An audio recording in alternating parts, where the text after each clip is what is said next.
सुप्रभात विद्यार्थियों। आज हम कुमार संभवम महाकाव्य का चौथा श्लोक पढ़ने जा रहे हैं। यह श्लोक इस प्रकार है। यश्चाप्सरो विभ्रम मंडनानां संपादित्रीं शिखरै विभर्ति बलाहकच्छेद विभक्तरागाम अकाल संध्यामेव धातुमत्ताम। अर्थात जो हिमालय अप्सराओं के श्रृंगार की उपादानभूत और मेघखंडों में रंग अर्पित करने वाली गैरिक आदि धातु संपत्ति को अपने शिखरों पर ऐसे धारण करता है मानो कि वह अनियत समय पर उपस्थित संध्या हो।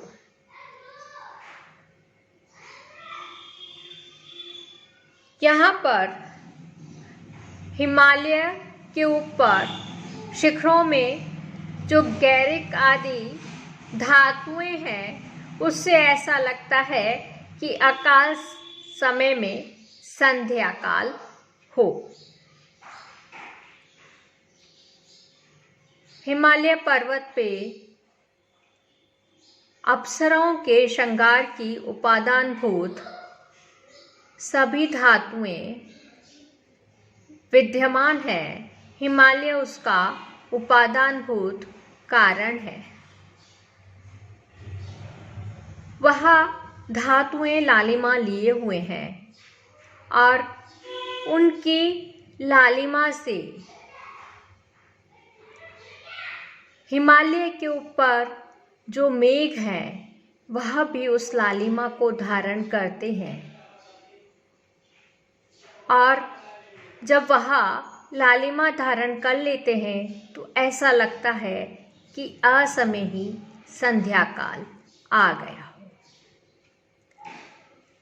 इसी शोभा का यहाँ पर महाकवि कालिदास ने वर्णन किया है।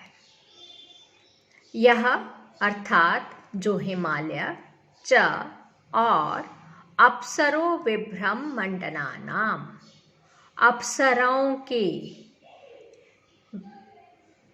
श्रृंगार का अलंकार संपादित्रीम यानी उपादान भूत है, संपादन कराने वाला है।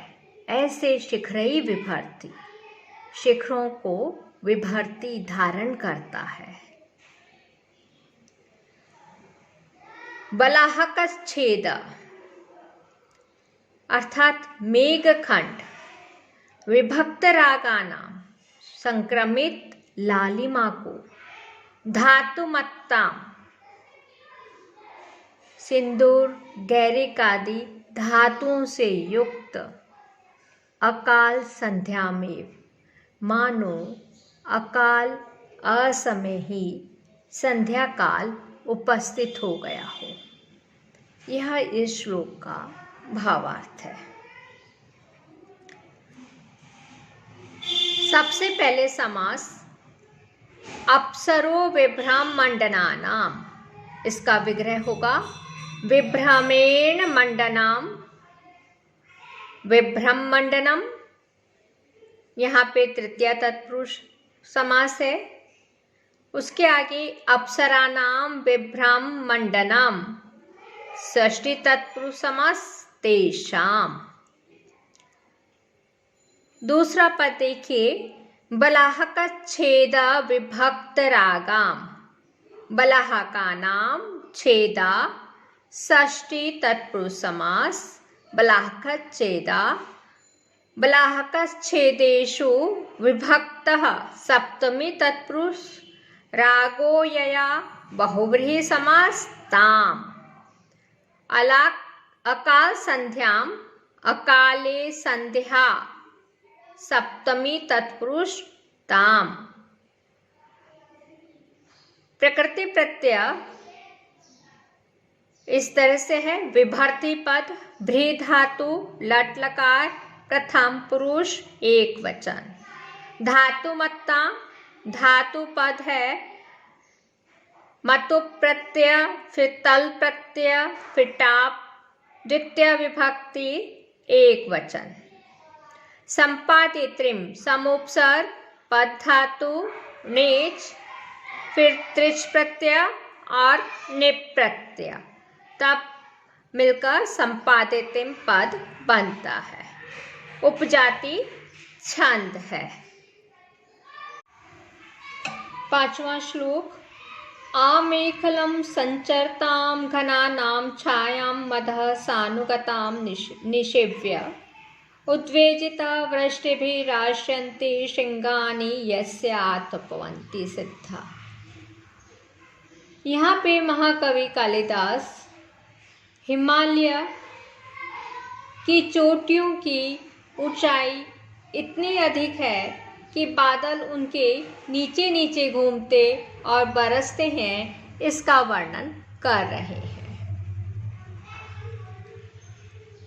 सिद्धा अर्थात सिद्ध लोग, आमेखलम मध्य भाग तक, संचरताम चलते हुए, घनानाम बादलों की, अधः सानुगताम शिखर के नीचे की, छायाम निषेव्य छाया का सेवन करके, वृष्टि भी उद्वेजिता और वर्षा से पीड़ित होकर, यस्य जिसके, आतपवंती श्रृंगाणि आश्रयन्ति आतप वाले शिखरों का आश्रय लेते हैं। कवि शिरोमणि कालिदास ने यहाँ पर हिमालय की एक से बढ़कर एक मनोरम झांकियां प्रस्तुत की है और चोटियों की ऊंचाई इतनी अधिक है कि बादल उनके नीचे नीचे घूमते हैं और बरसते हैं।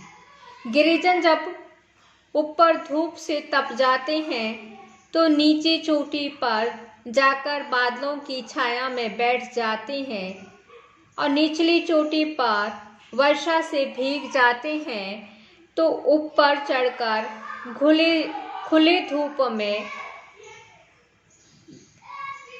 धूप का सेवन करते हैं और अपने वस्त्र आदि को सुखाते हैं। इसी का इस श्लोक में वर्णन किया गया है। समास देखिए, आमेखलम पद है। आमेखलाम अभिव्याप्य अव्ययी भाव समास है। अधः सानुगताम अधः स्थितानि सानुनानि इति अधः सानुनि सानुनि मध्यम पदलोपी कर्मधारय समास। अधः सानुनि गताम द्वितीया तत्पुरुष समास। प्रकृति प्रत्यय निषेव्य निउपसर्ग सेव धातु त्वा प्रत्यय उद्वेजिता उदुपसर्ग विज धातु फिर हुआ णिच और त प्रत्यय प्रथमा विभक्ति बहुवचन में बनता है उद्वेजिता। आतपवंती आतप पद है और मतु प्रत्यय नपुंसकलिंग द्वितीय विभक्ति बहुवचन। आश्रयन्ति उपसर्ग श्री धातु लट लकार प्रथम पुरुष बहुवचन। अलंकार यहाँ पे परिकर अलंकार है।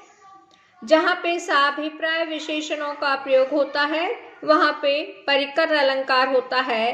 कहा भी है, उक्ति विशेष नहीं साभिप्राय परिकरो मतः। यहाँ पे काव्यलिंग अलंकार भी है क्योंकि यहाँ कारण बता दिया गया है कि ऊपर के शिखरों पर सिद्ध लोग जब भीग जाते हैं तो ऊपर के शिखरों पर चले जाते हैं और जब आतप से व्याकुल होते हैं तो जहाँ पे नीचे के शिखरों पर बादलों की छाया है वहाँ पर आके बैठ जाते हैं। हिमालय का बहुत ही सुंदर वर्णन हुआ है। पदम तुषार श्रुति धौत रक्तम यस्मिन् दृष्ट्वापि हत द्वीपानां विदन्ति मार्गं नखरन्ध्रमुक्तैर्मुक्ताफलैकेसृणां किराता।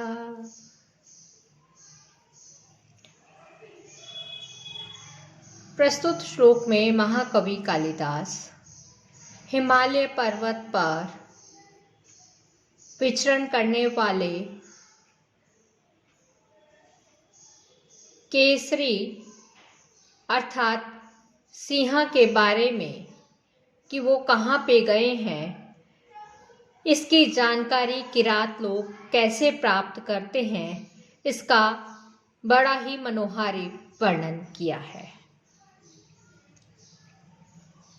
यस्मिन अर्थात जिस हिमालय में, किराताः किरात अर्थात शबर जाति के लोग, तुषार श्रुति, तुषार कहते हैं हिम को, श्रुति यानी बहने से, धौत धुले हुए, रक्तः रुधिर,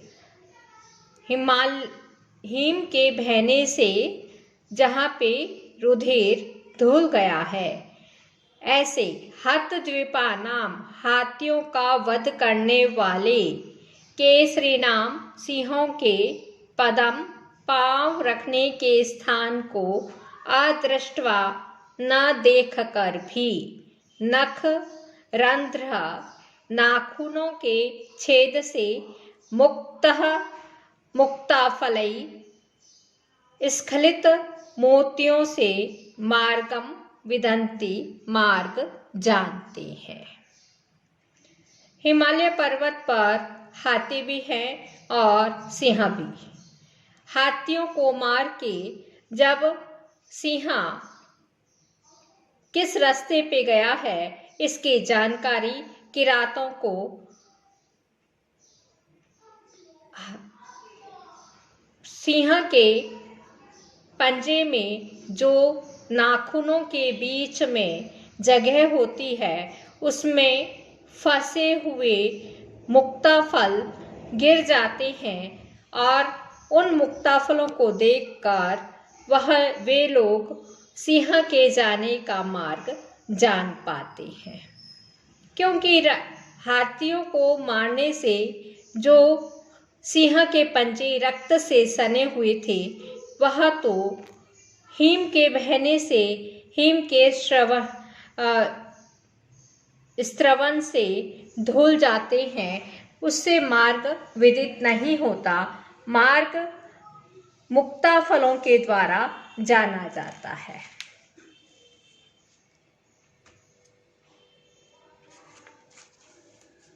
पुनः इसका अर्थ देखिए। जिस हिमालय में भील लोग गज हिंसक सिंहों के पद चिन्हों को, जिनका रक्त हिमस्राव से धुल गया है, न देखकर भी उनके नख छिद्रों से, गिरे हुए मोतियों से उनके गति मार्ग को जानते हैं।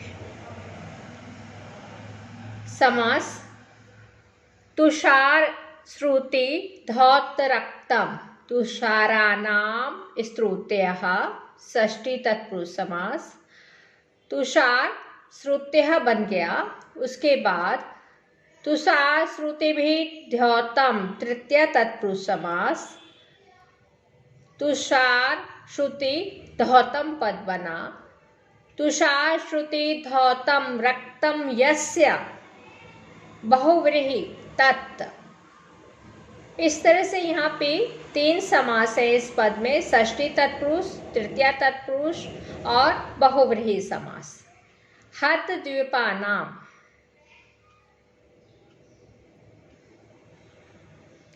हताद्वीपा यै तै हतद्वीपा तेषां बहुव्रीहि समास है। नखरंध्र मुक्तहि, नखरंध्रानि नखानाम रंध्रानि षष्ठी तत्पुरुष समास, नखरंध्रानि बन गया। नखरंध्रेभ्यो मुक्तानि पंचमी तत्पुरुष समास। नखरंध्र मुक्तानि मुक्तई।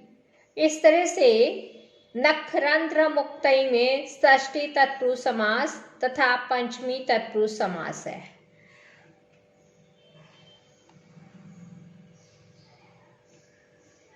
मुक्ता फलई, मुक्ता एव फलानी। मयूर वंशकादि कर्मधार्य। और फिर तृतीया बहुवचन में मुक्ता फलई। इस तरह से यह पद बनता है। अदृष्ट्वा, न दृष्ट्वा इति अदृष्ट्वा। नया दृश् धातु त्वा प्रत्यय। केसरीणाम, केसर से इन प्रत्यय से केसरी नाम बनता है। यहाँ पे अलंकार उदात्त अलंकार है।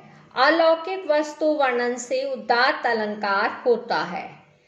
लोकातिशय संपत्ति वर्णनोदात्तम उच्यते।